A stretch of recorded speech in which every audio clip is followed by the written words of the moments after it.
অতীতে আমরা দেখেছি কিভাবে আইনের দোহাই দিয়ে এবং সংবিধান সংশোধনের নামে জনগণের ভোটাধিকার এবং মতামতের তোয়াক্কা না করে একনায়কতন্ত্র প্রতিষ্ঠা করা হয়েছিল। ঠিক একই রকম একটি আশঙ্কার মেঘ আবারও দেশের রাজনৈতিক আকাশে জমতে শুরু করেছে। সদ্য সমাপ্ত গণভোট যে অধ্যাদেশের অধীনে অনুষ্ঠিত হয়েছিল সেটির কার্যকারিতা শেষ হয়ে যাওয়ার অজুহাতে তা বিল আকারে সংসদে পাশ না করার যে সিদ্ধান্ত বর্তমান সরকার নিয়েছে তা রাজনৈতিক অঙ্গনে অনেককেই গভীরভাবে ভাবিয়ে তুলেছে। অনেকেই প্রশ্ন তুলতে শুরু করেছেন, অতীতে যেভাবে সংবিধানের অজুহাত দিয়ে স্বৈরাচারিতা কায়েম করা হয়েছিল, তারেক রহমানের নেতৃত্বাধীন দলও কি এখন ক্ষমতার কেন্দ্রবিন্দুতে এসে ঠিক সেই একই পথে হাঁটতে শুরু করেছে? এই প্রশ্নটি এখন দেশের সচেতন নাগরিক এবং রাজনৈতিক বিশ্লেষকদের কাছে সবচেয়ে বড় আলোচনার বিষয় হয়ে দাঁড়িয়েছে। অতীতের রাজনৈতিক ইতিহাসের দিকে তাকালে আমরা দেখতে পাই ক্ষমতার অপব্যবহার কিভাবে প্রাতিষ্ঠানিক রূপ পেয়েছিল। শেখ হাসিনার শাসনামলে যত বড় বড় দুষ্কর্ম হয়েছিল তার মধ্যে অন্যতম হল পঞ্চদশ সংশোধনী। 2011 সালে নবম সংসদে 2/3 সংখ্যাগরিষ্ঠতার জোরে আওয়ামী লীগ সরকার পঞ্চদশ সংশোধনী পাশ করেছিল।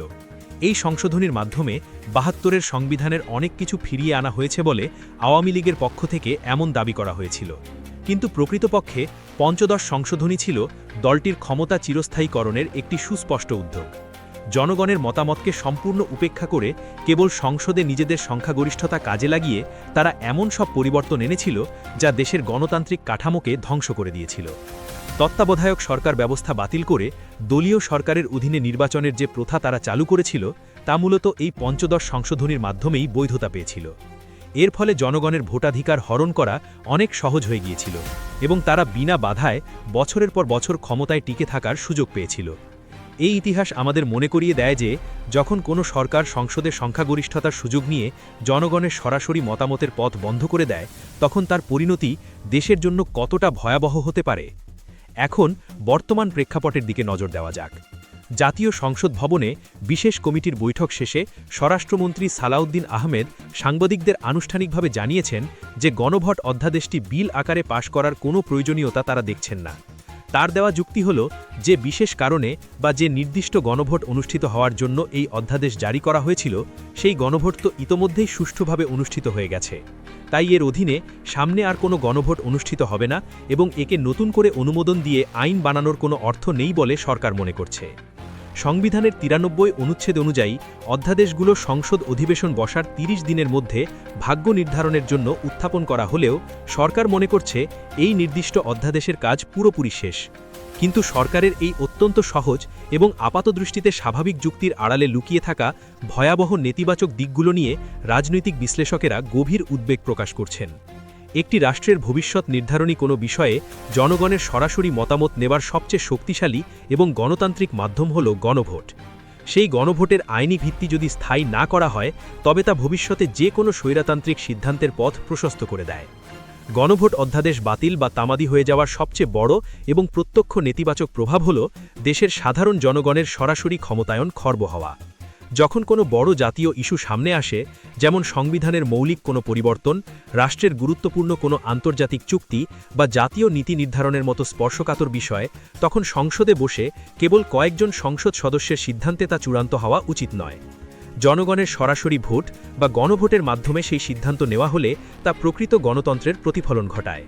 কিন্তু গণভোটের আইনি কাঠামো বা সুনির্দিষ্ট আইন যদি না থাকে তবে ক্ষমতাসীন দল চাইলেই নিজেদের ইচ্ছেমতো সংবিধান পরিবর্তন করতে পারবে। ঠিক যেমনটি আমরা অতীতের শাসন আমলে দেখেছি। সংসদে সংখ্যাগরিষ্ঠতা থাকলে যে কোনো দলই তখন জনগণের কাছে জবাবদিহি করতে আর বাধ্য থাকবে না। তারা নিজেদের রাজনৈতিক স্বার্থ হাসিলের জন্য সংবিধানকে ব্যবহার করবে এবং বলবে যে সংসদই সব ক্ষমতার উৎস, তাই তাদের সিদ্ধান্তই চূড়ান্ত। অথচ গণতন্ত্রে সব ক্ষমতার মূল উৎস হল জনগণ। গণভোটের আইনটি স্থায়ী করা হলে কোনো দলই চাইলেই হুট করে সংবিধানের মৌলিক কাঠামো পরিবর্তন করতে পারত না, কারণ তখন তাদের জনগণের সরাসরি ভোটের মুখোমুখি হওয়ার একটি ভয় বা জবাবদিহিতার জায়গা থাকত। এই আইনটি না থাকার অর্থ হল সেই জবাবদিহিতার জায়গাটি চিরতরে মুছে ফেলা। এই অধ্যাদেশটি বাতিল হয়ে গেলে রাষ্ট্রের বিভিন্ন অঙ্গের মধ্যে যে ক্ষমতার ভারসাম্য থাকার কথা তা চরমভাবে নষ্ট হবে। একটি সরকার যখন বুঝতে পারে যে তাদের নেওয়া কোনো বড় বা বিতর্কিত সিদ্ধান্তের বিরুদ্ধে জনগণ সরাসরি ভোট দেওয়ার বা আইনি প্রক্রিয়ায় মত জানানোর সুযোগ পাবে না, তখন তাদের মধ্যে স্বৈরাচারী মনোভাব জেগে ওঠা খুব স্বাভাবিক একটি মনস্তাত্ত্বিক বিষয়। বর্তমান সরকার গণভোট অধ্যাদেশটিকে কেবল একটি নির্দিষ্ট কাজের জন্য ব্যবহৃত অস্থায়ী ব্যবস্থা হিসেবে দেখাতে চাইছে। কিন্তু একটি গণতান্ত্রিক রাষ্ট্রে গণভোটের মতো একটি গুরুত্বপূর্ণ রাজনৈতিক হাতিয়ার কখনোই অস্থায়ী হতে পারে না। এটি এমন একটি অধিকার যা স্থায়ীভাবে সংবিধানে বা রাষ্ট্রীয় আইনে লিপিবদ্ধ থাকা উচিত, যাতে ভবিষ্যতে যে কোনো ক্রান্তিলগ্নে বা জাতীয় সংকটে জনগণের দ্বারস্থ হওয়া যায়। এই আইনটি না থাকলে আগামী দিনে সরকারগুলো খুব সহজেই জনস্বার্থ বিরোধী সিদ্ধান্ত নিতে পারবে এবং জনগণের যে কোনো বিরোধিতাকে আইনি মারপেচে বা সংসদে সংখ্যাগরিষ্ঠতার জোরে আটকে দিতে পারবে।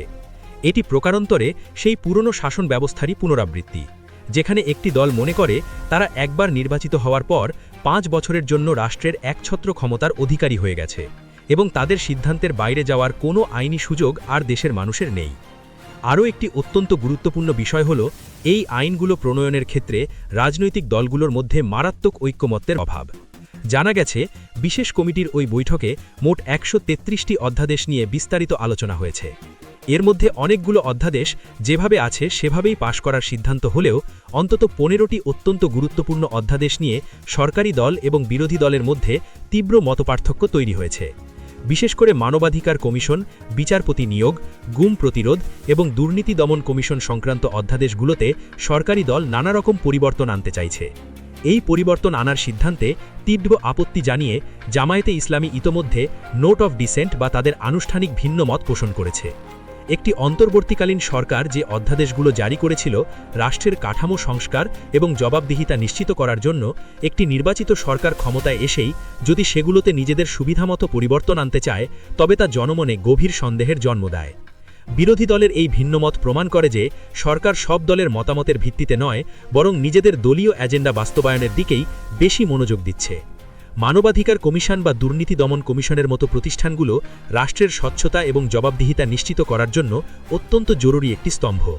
এই প্রতিষ্ঠানগুলোকে স্বাধীনভাবে কাজ করতে দেওয়ার জন্য যে আইনি কাঠামো অন্তর্বর্তী সরকার তৈরি করেছিল, সরকারি দল যদি তাতে পরিবর্তন এনে নিজেদের নিয়ন্ত্রণ প্রতিষ্ঠা করতে চায় বা দলীয়করণ করার চেষ্টা করে, তবে তা দেশের গণতান্ত্রিক ভবিষ্যতের জন্য এক অশনি সংকেত। গুম প্রতিরোধের মতো একটি অত্যন্ত স্পর্শকাতর বিষয়ে অধ্যাদেশ পরিবর্তন করার চেষ্টা আরও বেশি ভীতিকর, কারণ গত 1.5 দশকে দেশের মানুষ গুম এবং বিচার বহির্ভূত হত্যাকাণ্ডের যে নির্মম ভয়াবহতা দেখেছে, তার পুনরাবৃত্তি কেউ স্বপ্নেও কল্পনা করতে চায় না।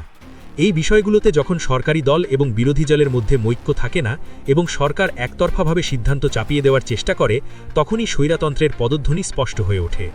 স্বরাষ্ট্রমন্ত্রী তার বক্তব্যে জানিয়েছেন যে নির্ধারিত 30 দিনের সময়সীমার মধ্যে যে সমস্ত বিল বা অধ্যাদেশ আনা সম্ভব হবে না, সেগুলো স্বয়ংক্রিয়ভাবে বাতিল হয়ে যাবে।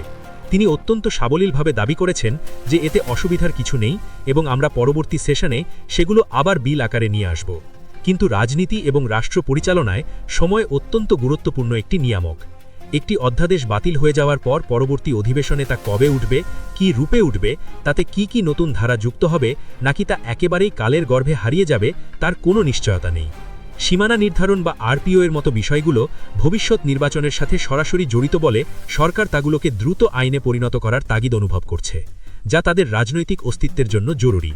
কিন্তু জনগণের সরাসরি মত প্রকাশের মাধ্যম গণভোট কিংবা রাষ্ট্রের স্বচ্ছতা নিশ্চিত করার মাধ্যম দুর্নীতি দমন কমিশন বা গুম প্রতিরোধের আইনকে তারা সমান গুরুত্ব দিয়ে এখনই পাশ করছে না। এখানেই সরকারের আসল সদিচ্ছা নিয়ে সবচেয়ে বড় প্রশ্নটি সামনে চলে আসে। সরকার কি সত্যিই রাষ্ট্রের একটি টেকসই গণতান্ত্রিক রূপান্তর চায়, নাকি তারা কেবল সেই আইনগুলোকেই স্থায়ী করতে বেশি আগ্রহী যেগুলো তাদের ক্ষমতায় টিকে থাকতে এবং আগামী নির্বাচনগুলোতে জয়লাভ করতে সাহায্য করবে? এই পুরো পরিস্থিতি যদি আমরা গভীরভাবে বিশ্লেষণ করি, তবে এটা স্পষ্ট হয়ে ওঠে যে গণভোটের অধিকার কেড়ে নেওয়া বা এ সংক্রান্ত আইন স্থায়ী না করার পেছনে একটি সুদূর প্রসারী রাজনৈতিক অঙ্ক থাকতে পারে।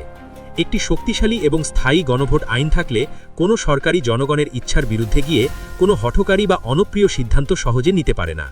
বিরোধী দলের সদস্যরা, বিশেষ করে জামায়াতের প্রতিনিধিরা, হয়তো এই আশঙ্কার জায়গা থেকেই তাদের ভিন্ন মত রেকর্ড করিয়েছেন। সংসদে ফার্স্ট, সেকেন্ড ও থার্ড রিডিংয়ের সময় সবাই যার যার বক্তব্য তুলে ধরার সুযোগ পাবেন।